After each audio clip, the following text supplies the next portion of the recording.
You're muted, Rick. There we go. I'm sorry. Yeah. So here are the February statistics for both Fredericksburg as well as the Punta Gorda, Port Charlotte, Northport area. And you can see it's a very interesting market. Very interesting.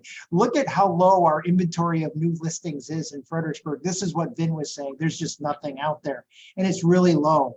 We were getting calls on that triplex, quadplex that Anna was just talking about before it was listed because it was coming soon.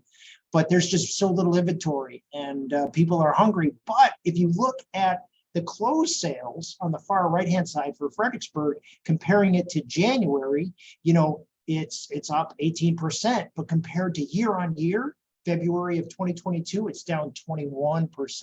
And again, that's because of that low inventory. Now you contrast that with the Florida market, and new listings are up. People are listing their homes. It's a different market, and this is why every market is local and every market is different. The closed sales, if you compare it as well from February 2022 to February 2023, it's down significantly. 39%. They only closed 282, and the 5-year average for February is 407. So I think it goes back to not a lot of listings are out there, and overall that's pushing the market down for both markets, even though there are more new listings in the Florida market. So we go to that next slide, and you can see the purple line indicates the median sold price. And if you kind of compare it during 21, 22, the COVID years, and look at the big spike in 2022, how they just ramped that sales price up. And now it came down a little bit in the summer after the summer ended, but then when June, July, but then you could start to see it leveled off, and it's kind of held pretty strong at the 420, 419 median sold price. So that's the median sold price in Fredericksburg. If you can find something below that, there's not a lot of inventory to support it, but there's plenty upstairs, but not a lot below. Now you compare that to the Florida market. The wheels came off the bus on that November, December timeframe, where sales prices went down significantly. They lost almost $60,000 in average selling price, or average median price. And you can also see that both the markets, since interest rates started to be impacted in March of 2022 on both markets, you can see they kind of peaked and they held strong through the summer months, and then they came down, into September and all the way to now. It's just because the interest rates are doing what they're doing, what the Fed is doing. But you could definitely see the sales price is flat in Fredericksburg, maybe a little bit of an increase, 2.4% compared to February of 2022, but flat compared to January at 419. Whereas in Florida, it came down January 1%, but comparing it to February 22, it came down 12%. So that's what's happening between Florida and Fredericksburg. Next slide. All right. So the interesting thing, I remember if you look at the average days on market, I remember talking about single digits. Now we're up to double digits, and it's actually, I feel a little bit relief. The offers that we've put in down here in Florida, we're actually able to negotiate closing costs. We're actually able to negotiate home inspections. We're actually able to not have multiple offers against the property, and it's just a little bit less pressure. You know what I mean? It was just crazy at that time. But average days on market in Fredericksburg is 40. It's pretty much, been going up, ever since, even compared to January, even compared to February of 2022. If you look at the average days on market for Florida, same thing. It's been going up since February of 2022, and it's gone down since January of 2023. Interesting. The active listings. So this is where we're seeing a slight decrease on what the average 5-year trend has been. The average 5-year trend in Fredericksburg was 798. We're hitting 649. In Florida, it's pretty much flat. It's trending right about the February average. But look at the discount on the average sold to original list price ratio. So there's a lot more discounting going out in Florida, almost 5.5%, whereas in Fredericksburg, it's 2.1%. So it's a lot sharper in Fredericksburg. Although I think there's a market is a little bit more steady there. So that is the update on the local market insights. Does anybody have any questions?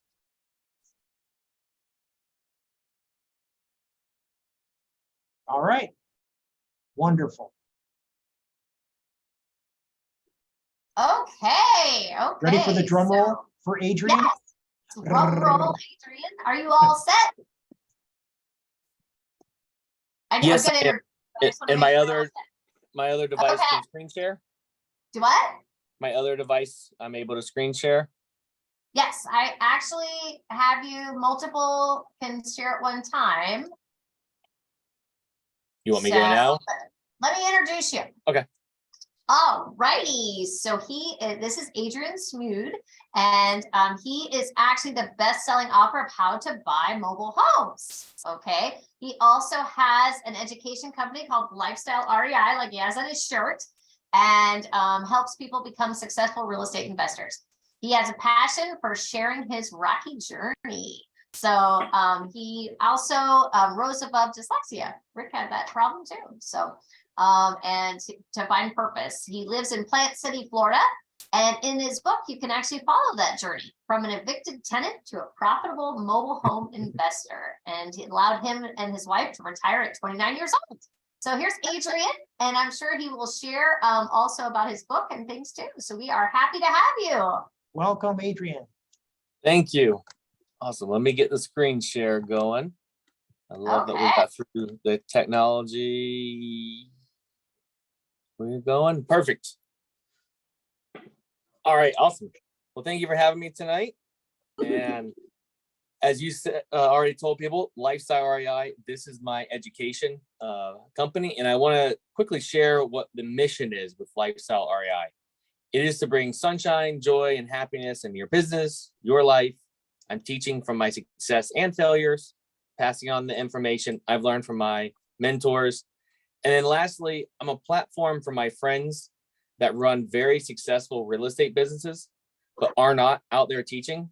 And I give them a place to come, speak, teach about what they're doing, and then go back and do the business that they love. If people can put their cameras on, if you already have, or leave it on, because it makes it a lot more fun for me, and I can actually see your faces. If you have a weird face, and I'm like, well, all right, that person doesn't understand what's going on, and I can attempt to slow down or talk about it. This is going to be interactive, so ask me questions. Either put it in the chat, just ask me, and you know what? Because I'm on another device, I think I should still be able to see the chat. I'm on my normal setup. I usually have multiple screens, but I went to my laptop. But ask questions. That way I can steer the conversation, the direction that you want to hear and you want to learn about. So let's talk about, why would I sell a nice home like this? Who knows the person? There's a famous real estate investor that always asks this question. Does anyone know who that is? None of the Florida people? Whose home that is? No, the question, why would you sell a nice home like this?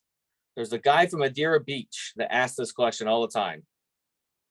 His name is Peter Fortunato. There's not much of him on the internet. So I would tell you to Google him, but you'll find a little bit. But he is a phenomenal real estate investor. And the reason he teaches to ask this question is we're really problem solvers. And we can't solve a problem unless we know why the person is truly selling. But why would I sell a nice home like this? It appraised about $200,000. It had good bank financing. And this is before the banks dropped, but even still back today, this is good bank financing. But most importantly, it cash flowed. So anyone have any guesses why I would sell a nice home like this? Put it in the chat or just speak. I'm going to say he was going through a divorce. Because I need to. Why would I sell them? Oh, why would you Me too. sell it? You're making money Yeah. off of it. So you're trying to make the commission. Is that what you're saying? Yeah, I was looking for maybe a more particular for like the topic of the night. Yeah, Better- so I think the money is in ugly homes, right? Not the beautiful homes. Is that? These are all great guesses, but the real answer, there we go, to buy several mobile homes. I actually sold that and did a 1031 exchange. Wow. So then you're about to do one. I sold the one and I bought 7 mobile homes. Usually people kind of will say go up and they buy bigger numbers. I sold one and bought these 7. So the people, if you don't understand 1031, the very brief is I deferred paying the taxes to a later date. These are 7 individual units. So this is not a park or anything like that. I bought these 7 and I spent $174,000 on it, which quick math says I took some of the money and spent it because we should be enjoying the journey. We don't know how long we're going to be here doing all of the real estate. And I don't believe we should be waiting just until retirement day. That doesn't mean I didn't have some times that I snowballed, took every penny and put it right back in the business. I recommend taking at least some out, go on a small vacation, go on the cruise, just go to a nice dinner that you wouldn't normally do. Do something to celebrate your wins. And can you do a 1031 and buy a house, buy mobile homes? So this was the home and land together. We're going to break down the 3 different ways to invest in mobile homes. But if you are buying the home and land together, it is a real estate transaction. So you're able to do the 1031. So did your wife, was she And then I had to do easy? I'm sorry, I'll wait. Well, I'm sorry. I was just going to say, so that last home that you sold was your home, and that's what you were doing at 1031. Were you married at the time? That was a rental home. That was a rental Yeah, home. that was a rental home. Yeah. Gotcha. And so we sold that. It was cash flowing at $386 a month. And we sold that when it became vacant. We reevaluated how much we were making on the equity, the net equity. That's how I like to evaluate properties. If I sell it, I pay my taxes, I pay the commissions, I pay the closings, like how much cash will I put in my pocket? And then how much net rent am I actually keeping every month? And I like to do that math to see what am I really making. So that's how I've made my decisions to sell properties. I don't like to sell, but if I'm making 4.5% and I believe I can go make 15% with that money, then it can make sense to go work, sell the one, buy others. But if I'm making 15% on the equity and I think I can make 15%, then it may not make sense to go and do all that work. How can you tell if a mobile home is park owned or would you own the land it's on? So if I don't answer that when I break down the 3, Susan, ask me again. So we had to put some repairs in this group of them, $50,000 for all 7 of them to get them rent ready. But that's not why I decided to sell the one and buy these 7. It's because the new net cash flow is $3,300 a month. So Wow. Rick, would you rather have $4,600 a year or almost $40,000 a year? Oh, that is huge. Yeah. That is So a huge difference. That is an 857% more cash flow. This is one of the reasons I invest in mobile homes, is the cash. Hey, Adrian, quick question. So real quick, yes, sir. Sorry, didn't mean to interrupt you. You're good. But I wanted to ask, sorry, I got distracted now. But with regard to the, I'll come back to me. Sorry about that. Okay. Yeah, write it down, or if there's another time that it seems like it fits, ask me. So a little bit about me real quick. As Anna already said, I live in Plant City, Florida. We are the winter Chardonnay capital of the world. Somebody said, I wrote it down here. Now I have so many notes I can't. Oh, Christina, you said you had a lead in Plant City. I was just like, oh. Yeah, But in that's in my a park. mother-in-law's neighborhood.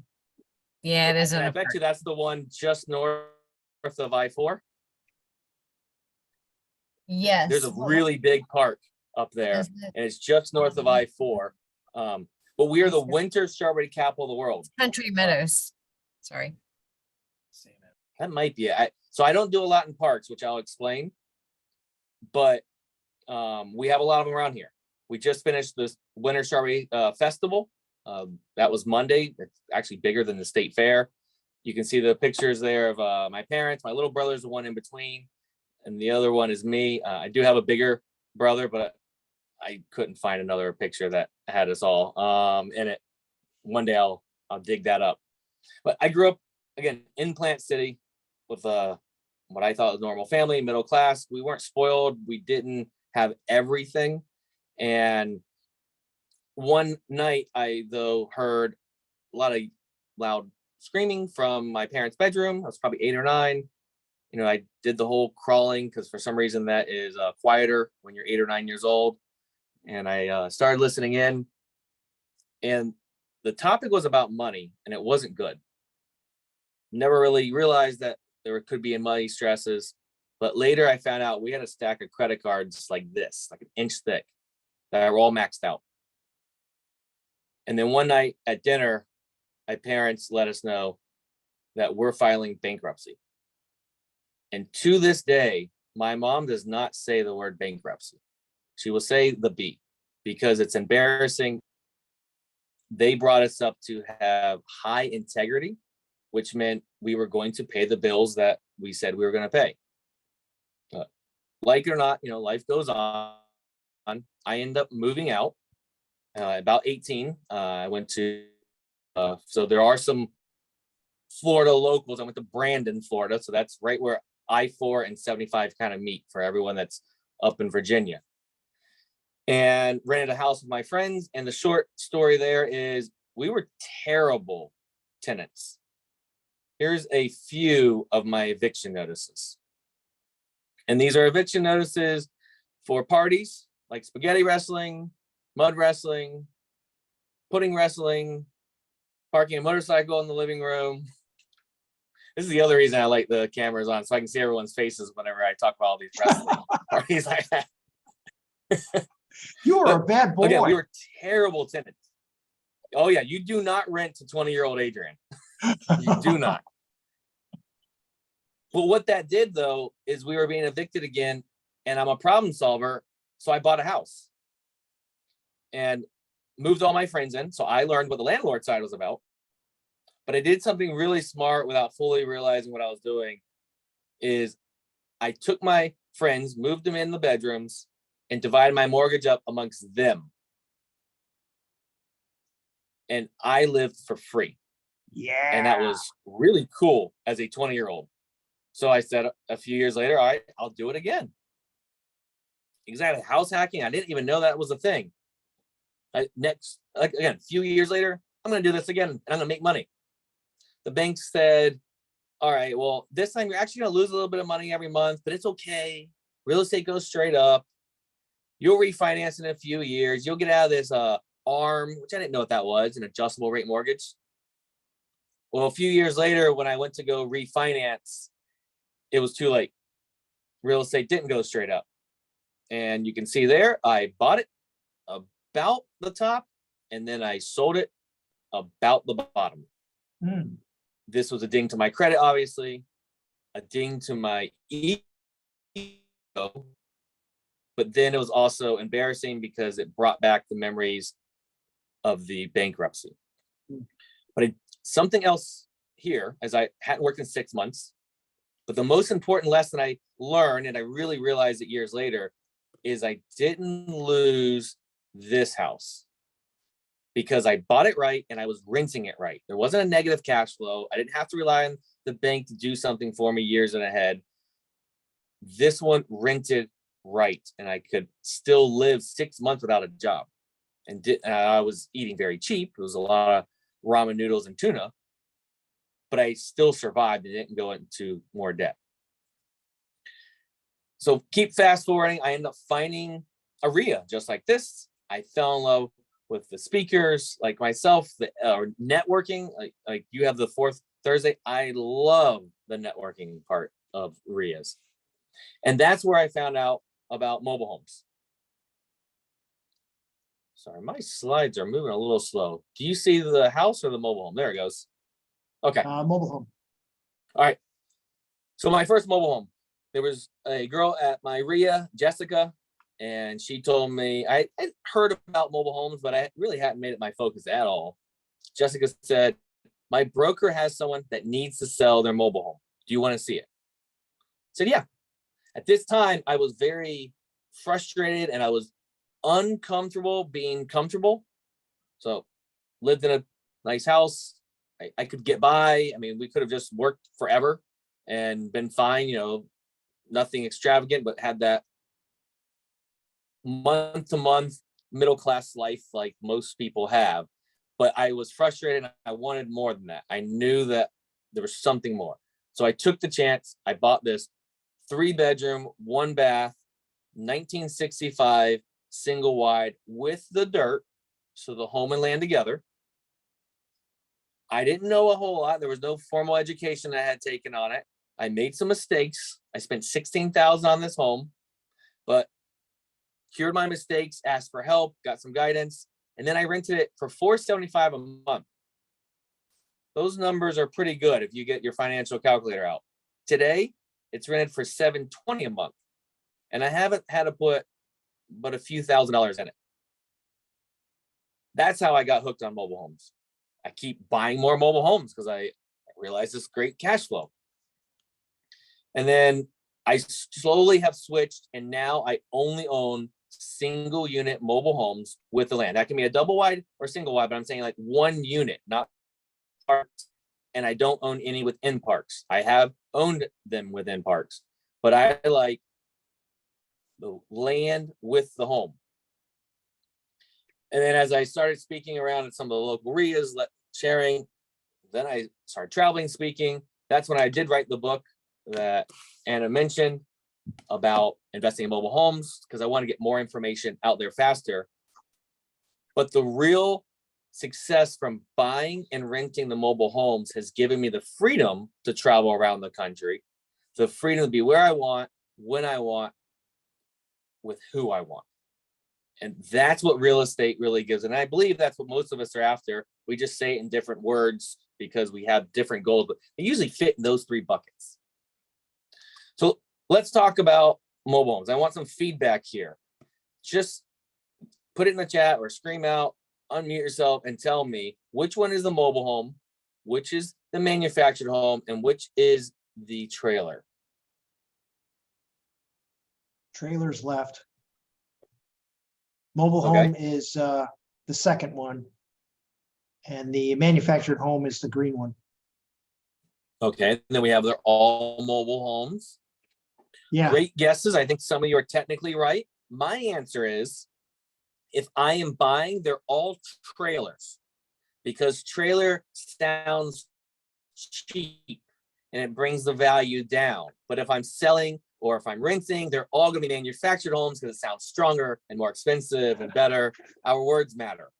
So there are some technical answers there, but the word we choose to use, not just in real estate, it's all of our life. We have to choose our words appropriately. So I told you there's 3 main ways to invest in mobile homes. You can own just the home, and that means you pay someone lot rent every month. That's like this one that's in Plant City, that's in the 55 and up, and you're going to pay someone that lot rent. And then I lost my notes here. Somebody has one down in Sarasota. Mary, I think it is, that had one down in Sarasota that is paying lot rent and they're moving it. And Rick, you voiced your concerns that you don't like that someone can have that control on you and they can change the rules. I agree. I have bought these and they have made phenomenal money for me. I don't anymore because I like the control. Like Rick said, I want to control, but these were very useful during my growth. Will I buy more? Probably at some point.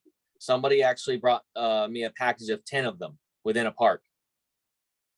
I'll look at that. You know, it depends on the numbers, but it's not my main business anymore. It's a great way to get started. It's a great way to start moving that money pretty fast with smaller dollars, but you lose that control. They're recession resistant as well. You can also own the whole park. And there's the two main ways to run it. One, you own a flat apartment complex, but I like the one that was mentioned earlier where the people own their homes and you own a big parking lot. That sounds a little bit more attractive. You can own a combination of the two. I don't go after these. These are no longer my life vision because I want the middle area. These are really competitive, not in the numbers that she mentioned. She said 23 spaces, and then she's going to develop the other 23. The big boys are not in those numbers. When I say big boys, like the REITs, the hedge funds, they're buying like multifamily. They buy 100 units plus on average.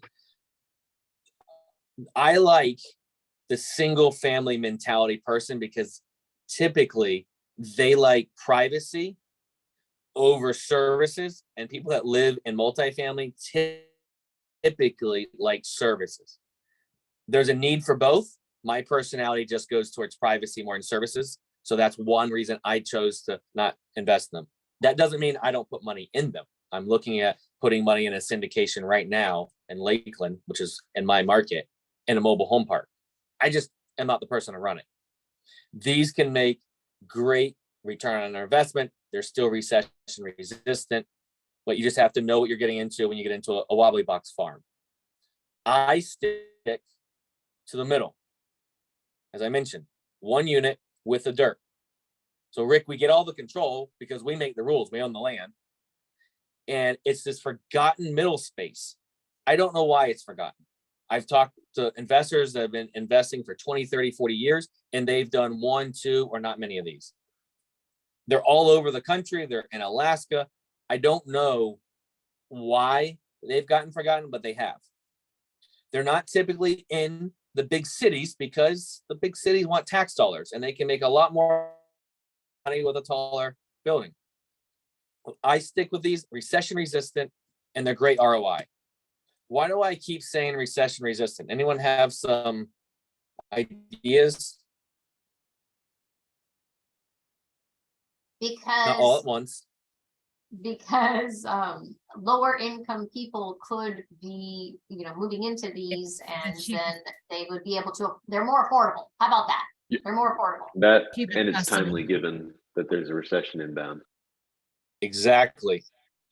They're the affordable housing. So let's talk about the two household income. They're getting by, and maybe they make a few extra $100 a month, and one of them loses their job in the recession or when it happened, if we ever get an actual definition of that, and they now have one income, they're probably going to have to move down a rent level. And that continues happening until we get to that affordable housing space. And that's where most mobile homes are at. When we have more demand, and around me, we already have an insane amount of demand for the affordable housing space, but we're going to have even more. And we're not building more affordable housing around me either. So textbook economics say we can actually raise our rents. That's not what I'm planning on. I'm looking at the fact I will have a larger applicant pool to make sure that my units are always filled and I don't go without paying my bills again. I'm not repeating that cycle of and compromising my integrity ever again. I'm not telling you to sell all your properties and buy mobile homes like I did. But I'd like to encourage you to think about adding some to your portfolio so that you will have a recession-resistant portfolio. So let's look at some mobile homes. Now, a lot of this I'm talking about mobile homes is going to be the same if you have that park, if you buy it within the park, the structure of them doesn't change. It's the exit strategy and how you buy them will change a little bit if you have the home or you have a home and land or you own the whole park. But here, this is all going to be the same. And you can see that middle one came with the vintage yellow countertops. And I like to joke around, if we wait long enough, it'll come back in style. That same home had shag carpet. So there's a few people on here my age or younger. So that means that it was this long-haired carpet. They had a rake that stood up the carpet to make it nice and pretty. I think it was probably so the parents could see if the kids ran across the living room past their bedtime. That's what I assume. But what do I know if they have shag carpet in there? They probably didn't put that back down because it's really hard to find shag carpet anymore. Hasn't come back in style. And in the 1970s, which is what this home was, the subfloors was particle board. So the floors felt solid, but that shag carpet told me, all right, we have particle board subfloors. Who's gotten subfloors or particle board in general wet, and what happens? Just breaks apart, sags. It's glued together sawdust, so it just disintegrates and you fall through.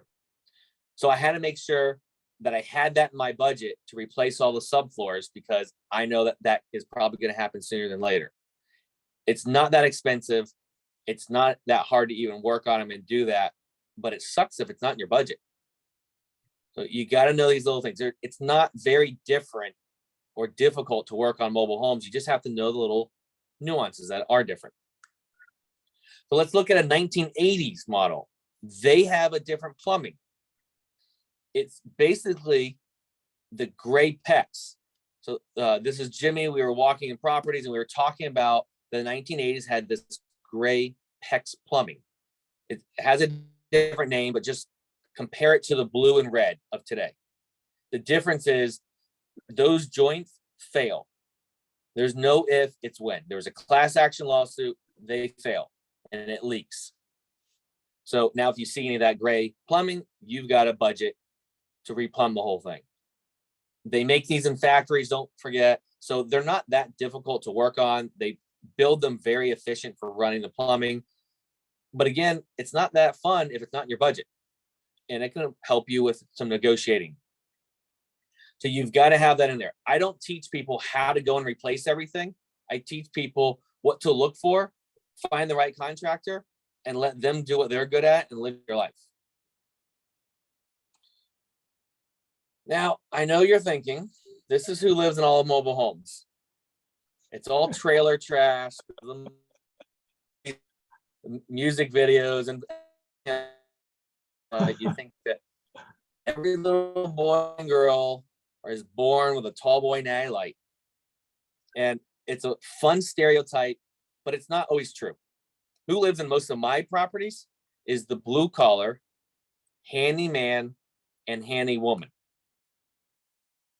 It's the electrician, it's the contractor, the roofer, the AC guy or girl, the painter, and they take pride in the home they live in.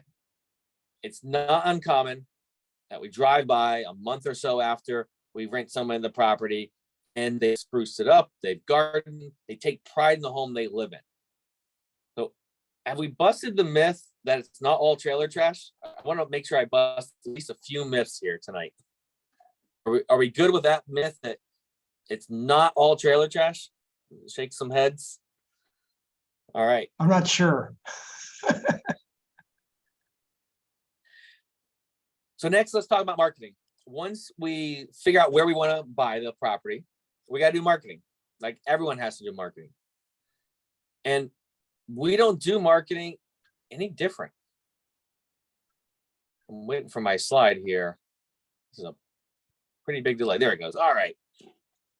We do marketing the same way, except for one small difference that makes a large difference. We changed the word house for mobile home. We just have to tell people what we're doing.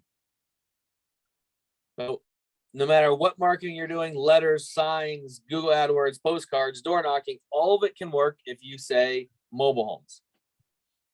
And I'm going to tell a case study story in the MLS that one of my students bought off the MLS just now in today's market in Florida, where people say that you can't find anything because there is less competition in the mobile home space. And this is actually not that far north of you in Hudson, from Hudson, it's Ocala area is where that case study is going to be. But how do I find most of my deals. I'm a networker. So I go to my local REIAs where I go to the REIAs and I say, I buy mobile homes. I'll be honest, I'm a little disappointed, and not every single person during the haves and wants said what they are looking for. That is extremely common at REIAs. I want to encourage you next month, everyone say what you're looking for. And even if you don't plan to buy right now, tell people what you're looking for, because if they brought you an amazing deal, you'll probably buy it. The other thing is we want to repeat over and over and over again, like a broken record. That's how I got known in my area for buying mobile homes. So in my area, I'm wearing a yellow shirt that says, my wife buys mobile homes. And at the end of a meeting, I will always have someone that comes up to me and say, why would you buy mobile homes? They go down in value, only trailer chest, blah, blah, blah, blah, blah. And I reply, you're right. Send me all your leads. And they do, and I always pay people. I want to keep everyone in the deal. Realtors, same thing. I go to realtor lunch and learns. I go to continuing education, and I'm not licensed. I network with realtors because realtors want to help people. And realtors get paid on the closing price. And mobile homes usually have one less zero, making the same amount of work a lot less money for the realtor. And I became an information source, and then they would bring me deals and say, hey, do you just want to buy this? I always want to keep the realtor in the, I'm not a licensed, like I said, I say, take the full thing. I don't negotiate anything. I love paying people, because when I pay people, that means I'm making money. It's just a spreadsheet. So I go off my numbers. Right now, realtors are some of my best referrals because I've made it popular in my area. So the investors aren't always bringing them to me. But network, if that's your thing. For me, I'm always networking. I am not seen without my yellow shirt. I love the welcome of everyone, or a lot of you wearing the yellow shirt on here. It's a lot of fun. I became known for that. And when I wear something different, people kind of freak out because they see me in a non-yellow shirt. But look here, I'm having fun with my brand. This fits my personality. If you're an extreme introvert, this probably looks crazy and scary to you. So don't do it, because it'll be too uncomfortable and it won't work. You got to find the marketing that fits you. I get to have fun with it because I like a little bit of attention, obviously. And everywhere I go, I'm consistently reminding people. That's why in the haves and wants, remind everyone what you look for. I mean, there's some meetings that people will fill in the blank when I stand up because they've heard it every meeting for 6-7 years now, or however long. It's been longer than that. So keep going with it. But I'm in Florida, and you have to be consistent. And in Florida, remember, we can go swimming pretty much all year. Not today, because it was like 47. So I got to be consistent. I got to let the fish know. I got to let the scallops know. I got to let other boaters know. Again, this is my personality. But if you like it or not, you're going to remember this picture. So it costs me less time and less money to market to you whenever you see this picture. So if everyone's finished staring at my backside, we can move on. But you see my point. You got to be consistent and make it your personality. I want to quickly talk about financing before getting into that case study. Oh, I'm sorry, I'm missing some of the questions. Yes, Anna, it is. I can never say the type of plumbing, the polyurethane piping, something like that. You typed it right. Polybutylene. Thank you. Can't One day spell I'll it. learn to say it right. You can just say poly pipes. I think I actually said it right in my audiobook. That was one of the hardest parts of recording that. I sat there and said it over and over and over. I'm like, all right, let's go. Do you rent out your own units, or so we manage our own stuff? And I say I have an office manager, and she actually takes care of most of that. I've created really good systems, and we're consistently tweaking it. So we do an after action review. I got that from a podcast, from a military thing. And every time we rent a property, every time we buy a property, every time we have an issue, we go back. What do we do right? What do we do wrong? How could we improve it? What paperwork could have been tweaked? And we're consistently doing that just to get a little bit better. I don't think there's ever this such thing as passive real estate. You're either managing your property manager or you're managing your properties. You got to manage something, or you just don't care about your real estate. Do you care how old the mobile home is? No. And you see this picture is the one that's behind me as well. We actually own that. So to touch on that, the financing, does anyone think that Bank of America, Chase, anyone like that is going to finance this beautiful 1960s single wide that comes with most of its siding? No It comes way. with land too. It's got like a 1/4 acre. No, the answer is no. The banks No. don't finance this. But I am still making payments on this. So there's a myth out there that mobile homes can't be financed. They can. And I don't care personally about the age. You do want to be careful. The 60s and 70s are a different, I'll say, animal of them, because there's a lot weaker quality materials in it.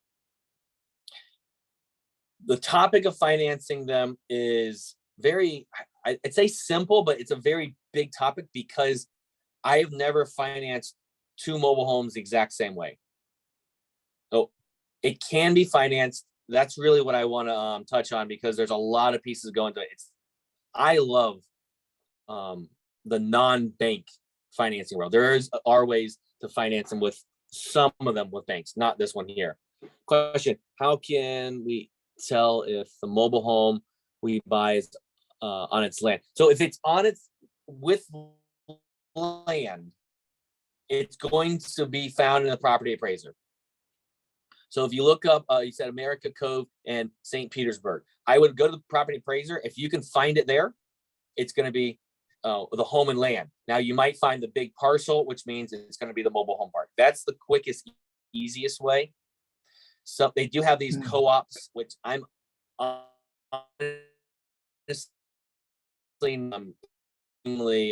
experienced in. I've only wholesaled some in there, where you kind of own part of the land, but it's like a right to the land. You don't get it's more like a condo, honestly, where you own it, but you don't get the deed to that individual lot. So you still lose some of that control. That's how I figure it out. There's a lot of neighborhoods that people say, oh, there's a mobile home park, when it's not. It's individual lots. They're subdivided. It's no different than any other cookie cutter neighborhood, except for they're all mobile homes. There's also been people that had mobile home parks and subdivided it out. So it throws some people off sometimes, which is good if you are willing to look at it and do the research, because a lot of people won't even look at those. I read the types of roof and material a lot. Yeah, there's all different. The very shortest thing I can give on roofs, you want to do a little more research than this, is you got shingles, which you're used to with the site-built homes. You got metal roofs, which a lot of people are used to these days. And the other one is, it's essentially a plastic that goes on top. Going blank on the material, but it's a really, really thick plastic. When you fly and you look down at the big box stores and they have all those white, shiny, like it's blinding you, it's the same material as that. That's on some of the older ones. You do want to do some research before you just replace a roof, because some of the older ones, like this one here that is in the picture, that cannot handle shingles. Flaps. It doesn't have the strong enough trusses for it. Did you say you find a property appraiser? Is there a county website? Yes. So there's going to be, every single county has its own website. I should take that back. Around me, every single county has that. There are still probably some counties out there in the US that are not online, but I would, when I am looking in a different area, which is not often, I will Google the county name, property appraiser, and I usually can find it pretty quick. So that's on financing. Let's go over this case study. So this is up in the Ocala area, and this is Joe and Sharon. They found this property on the MLS. It was $125,000 is what it was listed for. It'll pop up here in a second.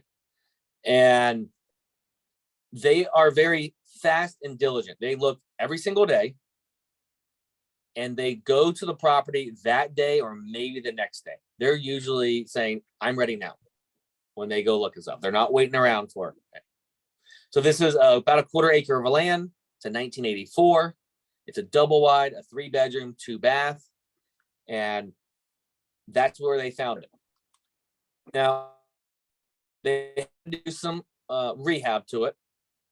So the rehab, they did most of it themselves. They had a lot of yard work. They did hire a little bit of that out because it was extremely overgrown in the back. The problem solved first. That was actually part of it. It's overgrown. The person in it is deceased, and the family lives in another state, and they didn't want to deal with it. They didn't want to come and take all the rest of the stuff. So a probate deal, but it was listed on the MLS. So it was full of stuff. It had a lot of wheelchair damage, and that deterred a lot of people that just wanted to move in ready property, and they were willing to buy it as is. They negotiated a little bit on the price. And then when they were looking at the rehab, they were able to actually negotiate a little bit more because they found a few things when they walked the property. Rick, did you? No, I was sneezing. I mentioned the outside. I mentioned the wheelchair damage. The countertops are real low, so they raised those. They painted. It wasn't a massive rehab, and they did a lot of the work themselves. And then they put it for rent. They are actually signing the lease tomorrow, and they put this for rent, and it's going to rent tomorrow at $1,575. Wow. So some people, that's the reaction I get a lot of times when you hear mobile home, you're like, how can I rent for that? We actually have mobile homes rented up as high as $2,100 a month. That is not the main niche we're in. We have a lot more in the actual affordable housing. $2,100 is not affordable housing, in my opinion. So let's look at the numbers, and I think I'll answer there the financing. So they ended up buying this for $110,000. So remember, it's listed at 125. They negotiated down a little bit, and then when they did the walkthrough, they ended up finding out some more issues, and they ended up settling at 110. Then they have closing costs, they have the repairs, so they have their all-in price at $118,000. That's the all-in, all their money that has to be in it. They borrowed $108,000, which means they actually only have $10,000. The numbers actually worked out really easy for me here when they gave them all over to me. So they have $10,000 of their money in this deal, and they have it rented. Remember, it was a $1,575. Now they're going to take out their mortgage, their taxes, their insurance, and all that stuff. The normal savings for the maintenance repair. They're going to net $224 a month of predictable monthly income every single month. That's real numbers. That's not put on Facebook numbers. That's the real in their pocket capex. They're saving for the cash. That's a 26% return on their cash. The cash on cash return. I don't know about you, but that's a pretty good return. I'll take that every day. If you don't think that's a good return, send me your leads because I'll buy it. Why do we want a large cash on cash return? It's because it helps us get it to our goals faster, to what we really want to do. Whatever that is that you are after, we can use less money to get there faster. That's why I'm after a high cash on cash return. And I do buy some stuff with my own cash. So it's not that I always leverage stuff. Now there's the icing on the cake here is it's worth a little over $135,000. So even if they had to sell it right now, something came up or they just decided to sell, they would make money. It's not going to be a ton of money, but they bought it right. they're renting it right. And if they need to sell it, they could sell it right. And let me see, was all the financing, are there no lenders? How do you find them? So that is a pretty big topic. You are in the mobile home park world. I'm going to tell you to, besides private money and talking to people in the group, I would say to go to a community bank and credit union. That is how you borrow for mobile home parks around us. They don't like that old one that's behind me. But if you have 25 of these on one lot, all of a sudden they care. They don't want one single one. It's, they're banks. They don't always have common sense. But there are mobile home park lenders, usually in the community bank world. That syndication I was just talking about, they really recently have changed the lending for that syndication. So he's actually looking at restructuring and not using banks at all. So, we're in that weird banking spot right now. Yeah, Rick. Yeah, I had a comment a long time ago, selling real estate and selling mobile homes. My clients that I was getting FHA financing, and these are just some tricks that I had. The mobile home couldn't be old, so I had to have a certain age on it. It had to have the plate. There was a number, the manufacturing number, I think, that showed it was, I don't know what it showed, but that was one of the FHA requirements. And it had to have a permanent frame or a permanent structure and the wheels removed, the axle removed, so that it could not be moved. And those were the three big things that I must have sold maybe half a dozen or so mobile homes. And that was my experience. And they would go with FHA financing. But again, it's maybe different for an investor mindset like Inez.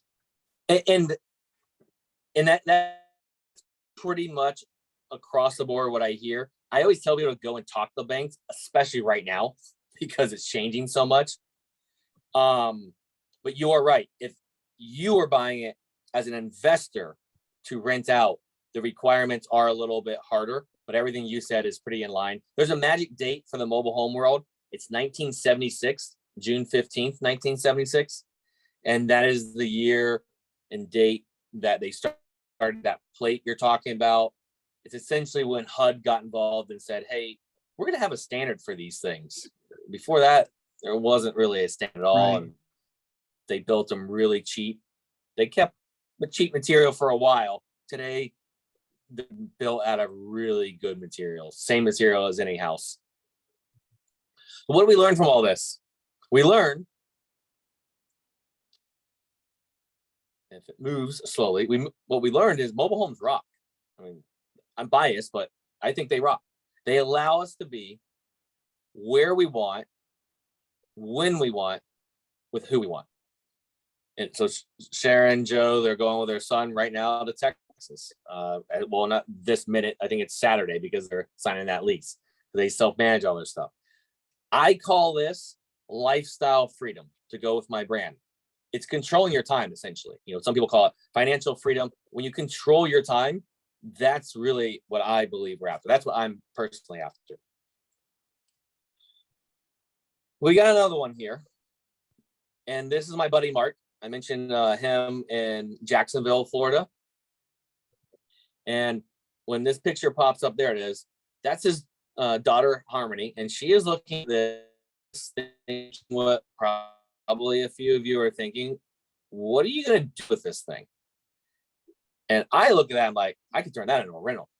But Mark thinks differently. And Mark can fix and flip. So Mark is the best fix and flipper I've ever met for mobile homes. He started as a contractor working on them, and now he's the real estate investor that buys them, fixes them up, hires the contractors, and he turned it into this. He's done over 130 of these in his time. And I'll tell you, the checks I see, and I don't see as many as I used to on Facebook, people bragging about those, and those are like the gross checks. It doesn't have anything with the actual repairs and what you spent on it. I've seen his real numbers net numbers that he kept and ate off of larger than some of those checks that people brag about on Facebook. But he's not a bragger. And I say all that because you can fix and flip them.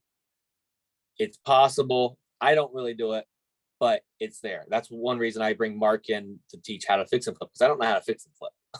It's not my area of expertise. Adrian, So now do you they- got to take action.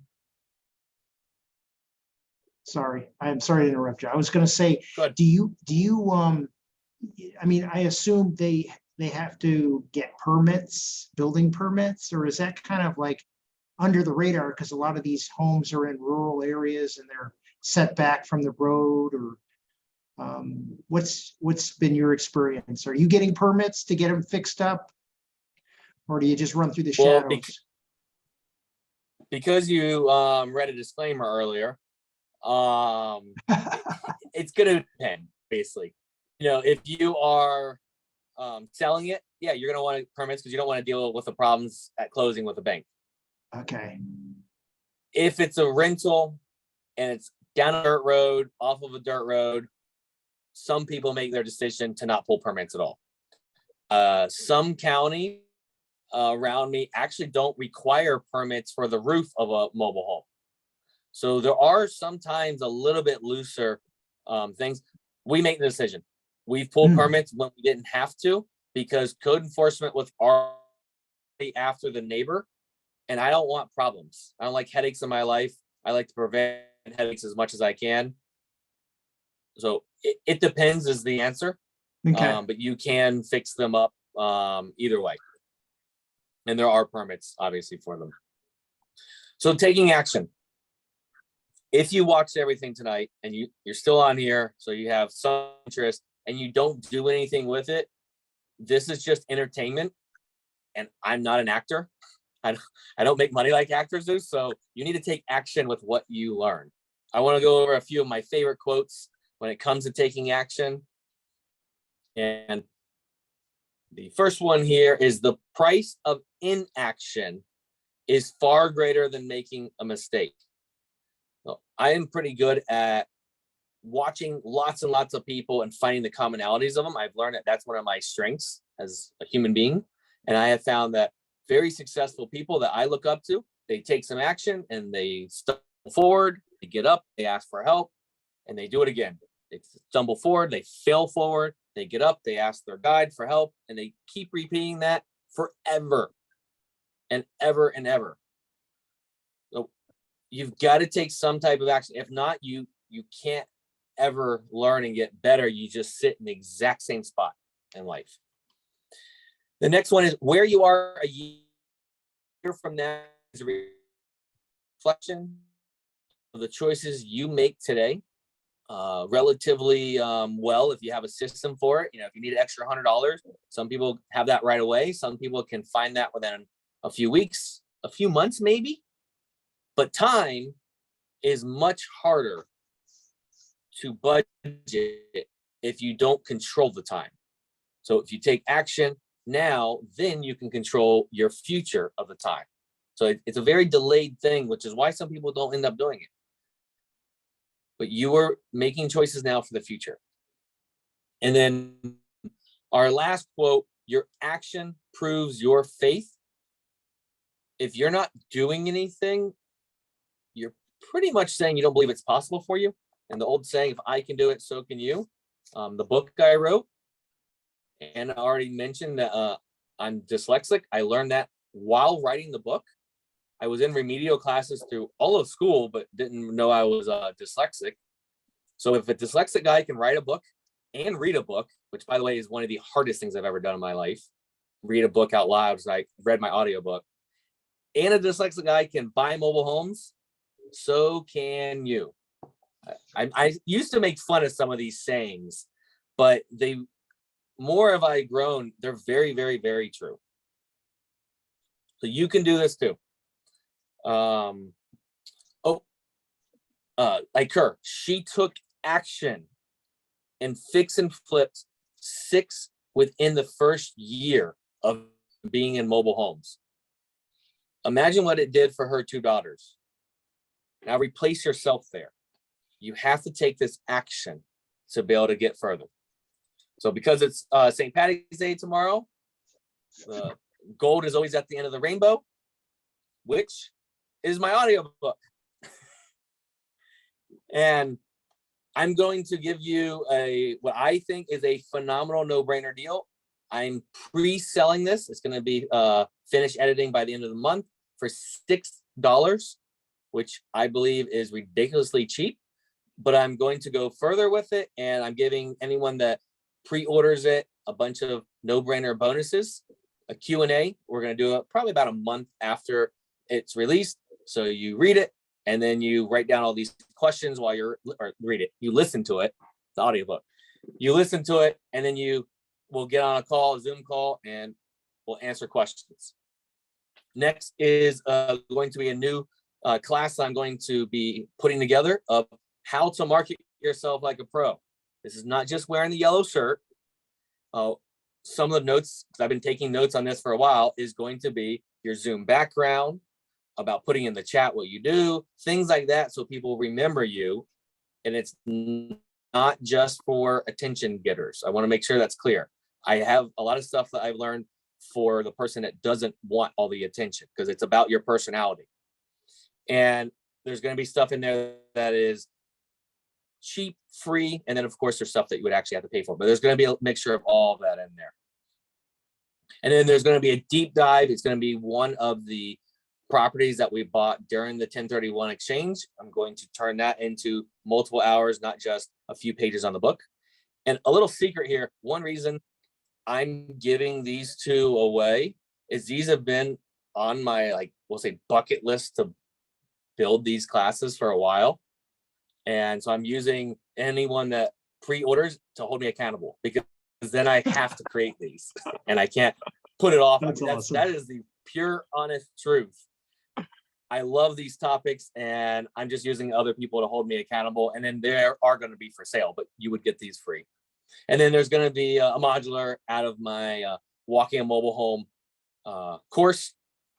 And my friends are telling me it's crazy how much I'm giving away. It's over $600.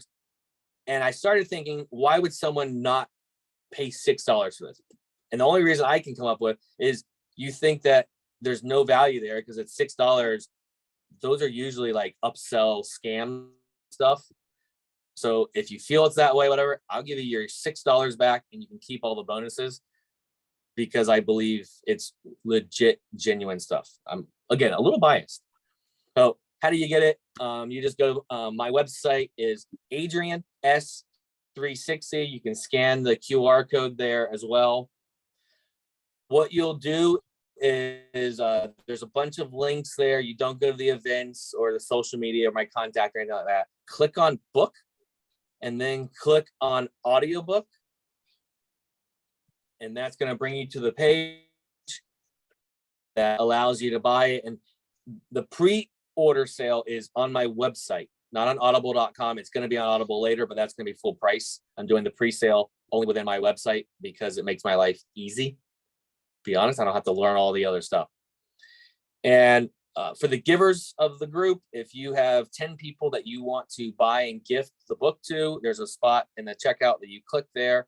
You buy for 10 other people, and then I'm going to give you an hour one-on-one because I like to reward people that give. I love to give, and it's the giver's gain. If anyone's familiar with the BNI world, more I give, the more that comes back to me. And I think that everyone should be doing the same thing. So that's what I have. I'm cool with hanging out for a while and answering questions. If I missed any questions, please tell me. I appreciate, I appreciate you letting me on here. Oh, I have a vision. I'm not sure if anyone's familiar with the idea of visions. I have a life vision of what I want my life to look like, what I want my business to look like. And a lot of it revolves around teaching, speaking, traveling around. You know, I love in person. So if I'm ever in the area on the 4th Thursday, I'm going to be there. So I get to fulfill my life vision by jumping on here. So thank you for having me on, because this is what fills me up. Appreciate your time. Yeah, I'd like to raise my hand. I've got, first off, thank you so much, Adrian. This has been awesome, very motivating. And how do you show, I mean, I assume you're buying mobile homes throughout the state of Florida, or is it even bigger than that? Are you going outside of the state of Florida? Great question. It's actually smaller than that. It's within 30 minutes of Plant City. So Interesting. I don't go down to Sarasota. I don't go up to Hudson. I literally created a graphic of a diamond. That is my buying area. It's a 30-minute, very tight spot. That's because there are enough properties. So my Wisconsin friends have to drive 30 minutes to get to their neighbors. So that would have to be a bigger radius. And there was a time my coach was like, why don't you go 45 minutes? I said, because I don't want to drive that far. If I have to go from one side of my buying area to the other, 30 minutes, that's an hour. 45 minutes, I just added more time. And I don't want to do that. And I believe I can find enough. I'm patient. I will find enough, and I just will heavily market. And now I've learned that I don't have to have multiple sets of contractors, because I mean, some of my contractors, I mean, they're in demand now. They don't want to drive to the other side of my buying area. Right. So if I was even further out, I'd have to have more. And a lot of it came back to my mentors. They slowly went down to smaller areas. So I said, well, I'm going to skip this learning curve and I'm going to go straight to where they ended. So that's my reasoning. Thank you. Yep. I have a question. Yeah, go. So I kind of take it that Florida is like mobile home Mecca. But if we wanted to look in our area, because we do have mobile homes in the Virginia area, we're about an hour south of DC. I don't know if you can speak to the profitability of doing what you're doing there, doing it here. I mean, real estate, brick and mortar is definitely way more expensive than Florida, at least some of those areas right around there. And we haven't even, like, that one mobile home that we're selling, that's our only experience. So I was just wondering if you knew anything about other areas. So I don't, and I didn't include it in this presentation. A lot of times I go to Zillow, literally screenshot what looks like about an hour area from where the meeting's at, and just show all of the homes sold, the mobile homes sold. I click on mobile home and I click on the minimum land to help get rid of the park, the lot rent. And I don't think I've ever seen it less than like 2,000 or 3,000. The point I try to make is there's a lot out there. I don't know anyone that needs to buy 2,000 or 3,000. So obviously some of those are not deals, but there's a lot of them out there. We don't always see them because we're not looking for them. There's chances are now you're going to start seeing them after tonight, because we talked about it. Deal makers last September, I think it was, whenever I was there, I had some people challenge me on it in the Virginia, the Richmond market. And I was 30 minutes from the hotel. So I was south. I'd gotten through all the city. I was a little south. And I started seeing them along the interstate. So I started taking pictures and posting them to that group. I have no idea how much they were worth. I don't know the numbers at all. I know they're there. And just like any home, if they're there, our job is to solve a problem. And there's someone with a mobile home that has a problem. I believe there's more people because there's less people buying them, especially if you have the guts to buy this older stuff like I do. Then you have even less people buying them, and there's no financing available. And sometimes there's no named storm coverage, so hurricanes for me. So all of that drives the price down. So we have to buy at a higher return. So I mean, something like this, I want a 30% return because I have a higher risk. So it's very similar to the same as a site-built home, but because there's less people out there helping the sellers of it, there's less competition. And we're going to solve problems very similar as we solve problems of any house. Is that helpful? Yeah, I think I missed your point about 2,000 or 3,000. I don't know what you're talking about, 2,000 or 3,000 what? So when I look up, so jump on Zillow. If I'm a little off because I'm on my laptop. Jump on Zillow later for your area and just change the settings to sold, change the setting to manufactured. I think it's what they call them on there. And then put a minimum land, because if not, Zillow is not great with mobile homes, which is good because it confuses the normal person. Meaning once you learn it, there's more for us. Put a minimum land though, because that usually kicks out the ones that are in parks. I haven't found a better way to kick out from their searches. And the reason I'm saying to do that is you'll see how many are sold. And in my opinion, that's how many missed opportunities there were. Some of those are retail, and it wasn't our job to help those people, but that's how many sold in the area in the last whatever time period you put. And I've never seen it under 2,000 or 3,000. And most of us need a handful of properties a year. I mean, I'm a cadence of 4 a year. That's what I look to buy. I look to buy 4 really good deals. But even if you were looking to buy 20 out of 3,000, I mean, yes, my area, like you says, one of the meccas. Texas is actually more, but your area has a lot. They're not going to be in DC because it's not going to make them tax dollars on the property taxes, but they're going to be all over. Okay, thanks. You're welcome. And if you have any trouble with that, shoot me a message, and I'll help you out with it. But you can always message me. Yeah, I just put your contact in my address book and pre-ordered the book. Awesome. Thank you. Pressure's on.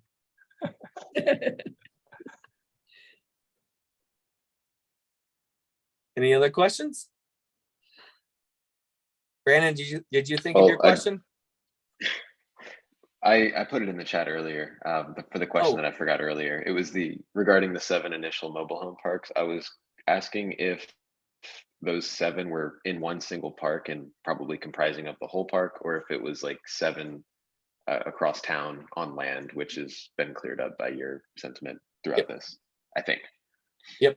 You're right. There's 7 individual properties. Yep.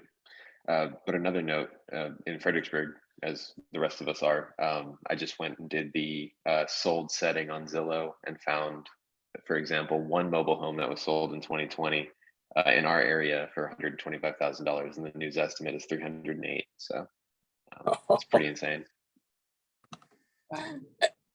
On the topic, the pre-topic from before I started speaking of where stuff has gone, my stuff has gone up a ton in appraisal value. You know, I buy for cash flow, but it's appreciated a lot because people have forced into this space. But there's still good deals out there. It's gotten a little more crowded, but I'm still finding phenomenal stuff. You know, I'm looking. You know, I look hard. That doesn't just get handed to me. We have to keep working for it.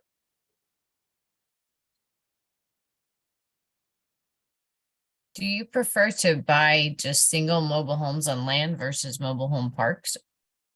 Yes, I do. Yeah.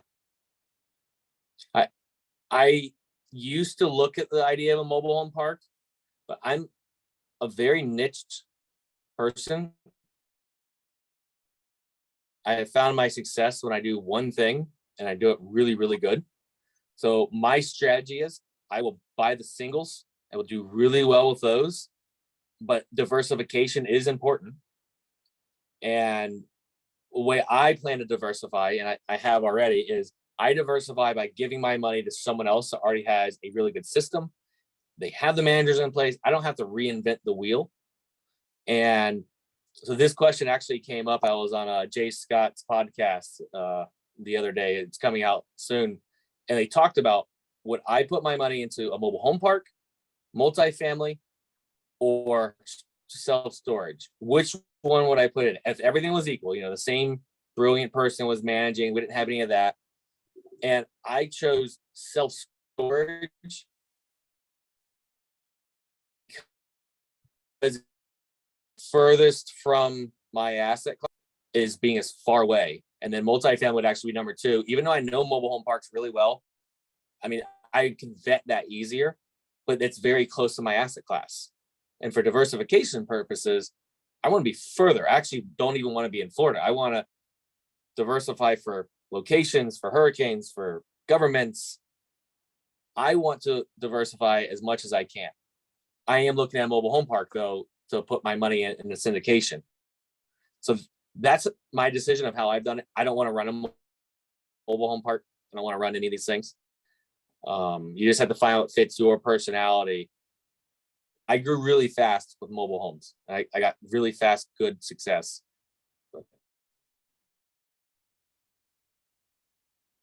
All right, I've got a question. So how do you mentioned, how do you encourage sellers to finance your purchase? Is there any keys or examples that you have on what your technique is to convince them to do that? Yes. But my favorite technique is saying, first of all, most older mobile homes, the owners of them know that banks won't finance them. What is an older mobile home? I put 1960s, 1970s in that category. Technically, you can get a 1976 January 15th or newer financed. I've never actually seen the closing docs of it happening. I've only heard it can because of everything that has to come up to code. Like you were mentioning a lot of stuff earlier. So I just put all the 70s because it's usually not worth the money to bring it all the way up to what the bank wants. So let's talk about those two because those are easier for owner financing. Whatever you were asking for the property, Rick, I'm going to say, I think I can do that if it's on payments.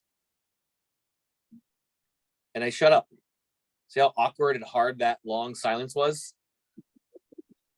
I shut up, and that is super hard. But you'll get a reply pretty quick of knowing it's either nope, and they're hard against it, or they have a question. Well, what does that look like? How would that work? I have found that a lot of them that are in that older mobile home category, the 70s and 60s, they bought on owner financing and or they already know banks won't finance them. So it's not a brand new topic to them. It's funny that sometimes they know more about owner financing than a lot of investors do. So I've gotten a lot of owner financing that way. I also don't say owner financing because that sounds complicated. It sounds like a lot of stuff's going on. And financing has the implication that there's going to be interest. And from a negotiating side, I like to start with interest. You know, I start at the bare bottom of 0. And then if you're going to talk me up, let you talk me up. And so payment sounds very simple. It's very easy.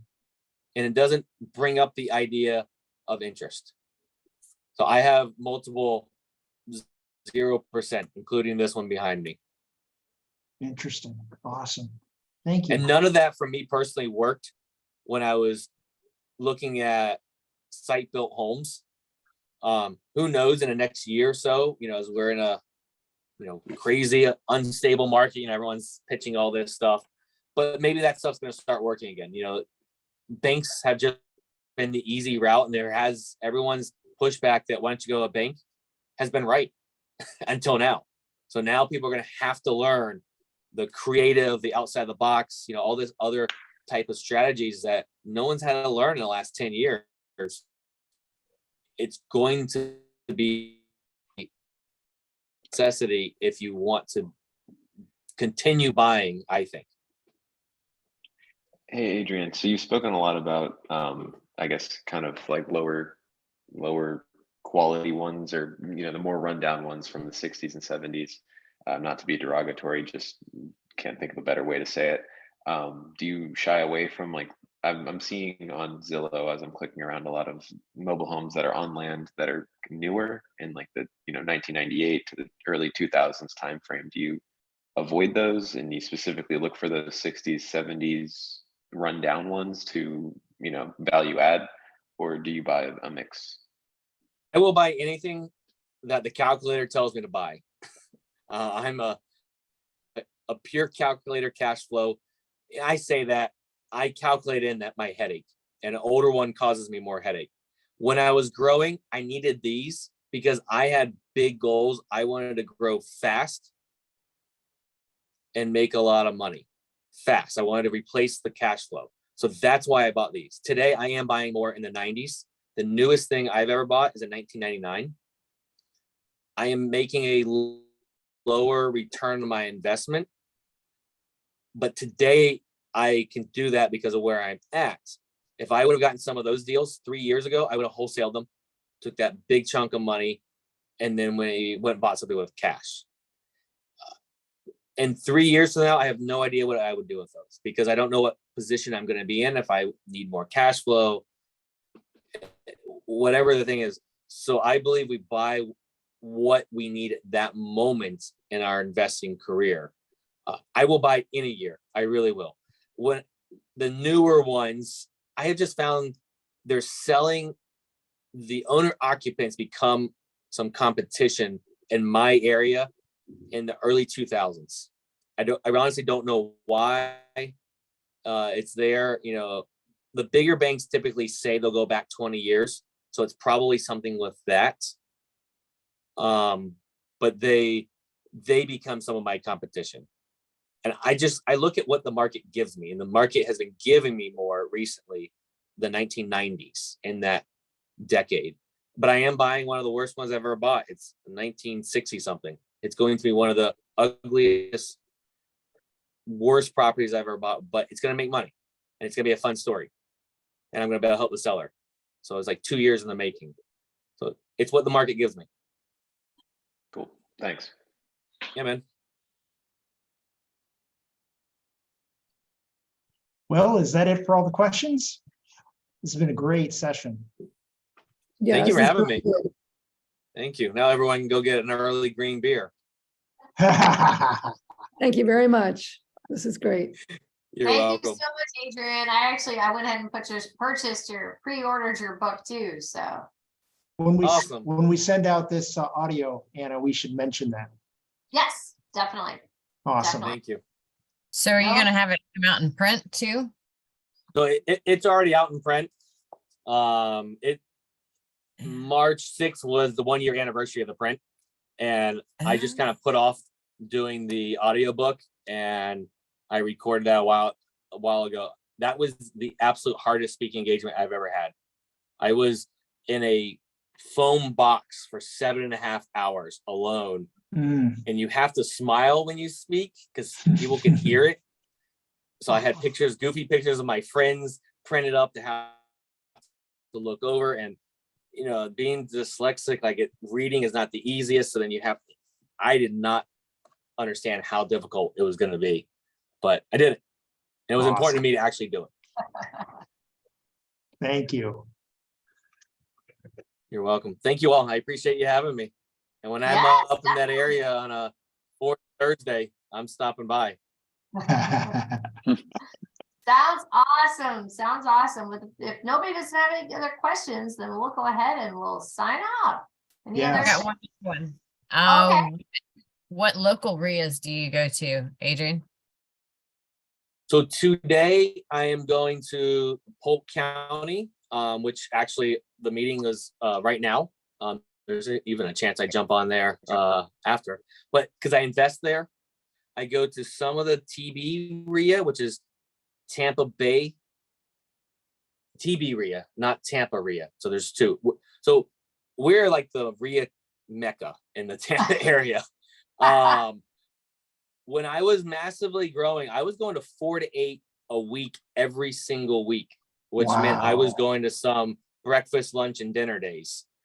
But I was very hungry to learn and get my name out there. Shoot me a message and it's kind of tell me how far out you're looking, because I've gone down to Sarasota, I've gone over to Orlando, I've gone all over for them. Part of it depends. I think you should go to them and figure out if it's your personality and you like it. There's very few I've ever not liked, because I love networking. I love real estate. I can learn something from every group. Yeah. Another thing on that, don't not come because the topic's not for you. I was at a tax lien one. I have no desire to ever do that. I like to sit in the back of the room. So on here, you would follow the faces. Who's super engaged? Those are your tax lien buyers. So that the concept works better. Like we'll say for mobile homes. If you decide tonight, mobile homes aren't for me, the people that were asking questions, it's for them. So now you have people to wholesale to. You go meet them and get their information. And now you have the buyers. And you know enough about it to pre-qualify it to bring it to them. That's what I like to do at the REIAs. And I can learn something from every topic that I can bring into my business. Because business is business. All right. I know you tried to shut the meeting down. I can talk forever. All right. Oh, it's okay. Totally fine. All good. I mean, if anybody has other questions, it's totally fine. Does anyone have any other questions or? All right. All right. Well, Adrian, it was so awesome to Yes. have you on tonight. Thank And you. I'll be sending out the recording too. And so other people will hear you also. And so we completely appreciate you. So thank you. Also, Thank I you. appreciate you having me. Hell of a All bathing right. suit too. Oh yeah, that was Thank you. gold. Thank you, Adrian. right. All You're right, welcome. bye-bye, everybody. Have a good night.